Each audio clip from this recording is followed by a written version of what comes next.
Bonjour et bienvenue dans la correction de l'exercice 4 du classeur SUMSI NBC. Alors on vous demande de calculer ici le salaire moyen des hommes. Alors l'objectif principal était de se dire il faut d'abord calculer le total des salaires des hommes et ensuite le diviser par le nombre d'hommes.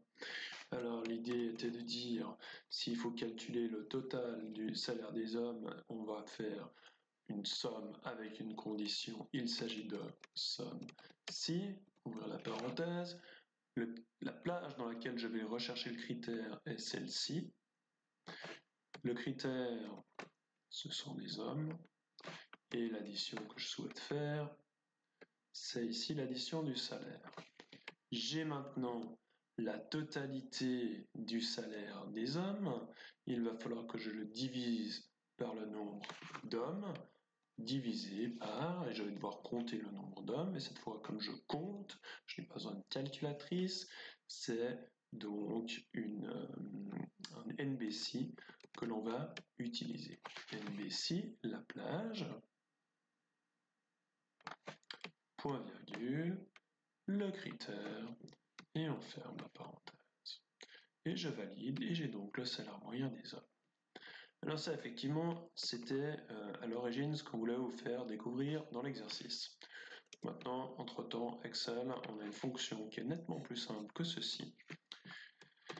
On connaît SUMSI, eh bien il existe le même principe pour moyenne si.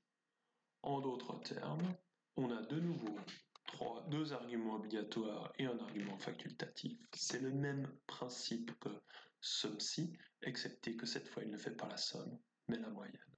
La plage dans laquelle je vais chercher le critère, point virgule le critère, à savoir les hommes, et point virgule la plage sur laquelle il faut faire la moyenne. Je ferme la parenthèse, je valide, et on obtient le même résultat. Pour les femmes, c'est le même principe, moyenne, si, alors je peux descendre avec la flèche pour aller chercher moyenne si, j'appuie sur la touche tab pour la valider, je prends la plage dans laquelle je recherche le critère, point virgule, et c'est les femmes, point virgule, la plage sur laquelle je veux faire la moyenne. Je ferme la parenthèse et je valide. L'écart entre les deux, c'est en fait la différence entre les deux. Il suffit de faire une soustraction. Cette valeur-là moins cette valeur-ci.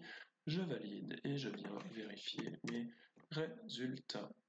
Alors on a une toute petite erreur ici. Comment cela se fait-il? Est-ce qu'on aurait pris ici? Ah, oui, voilà. La petite subtilité, c'est qu'on vous demande de calculer l'écart de salaire en valeur absolue. Alors, deux possibilités pour faire ceci.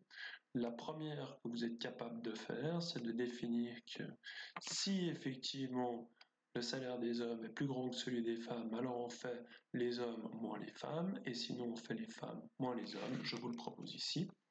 Si, ouvrir la parenthèse, le salaire des hommes est plus grand que le salaire des femmes, dans ce cas-là, le calcul à faire correspond au salaire des hommes, puisqu'il est plus grand, moins le salaire des femmes, ça nous donnera un résultat positif.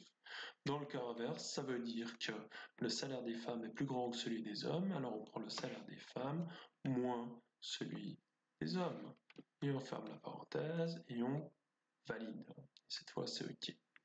L'autre façon de faire, nettement plus simple, mais c'est une formule qui ne nous est pas demandée. Donc le calcul, on avait dit, on prend les hommes moins les femmes. Et puis on aimerait la valeur absolue. La valeur absolue, c'est un résultat sans signe, donc sans signe plus et sans signe moins. Donc on va lui dire absolu, ABS, absolu de ce calcul. Et on obtient évidemment un OK. Voilà ce qu'il en est pour l'exercice.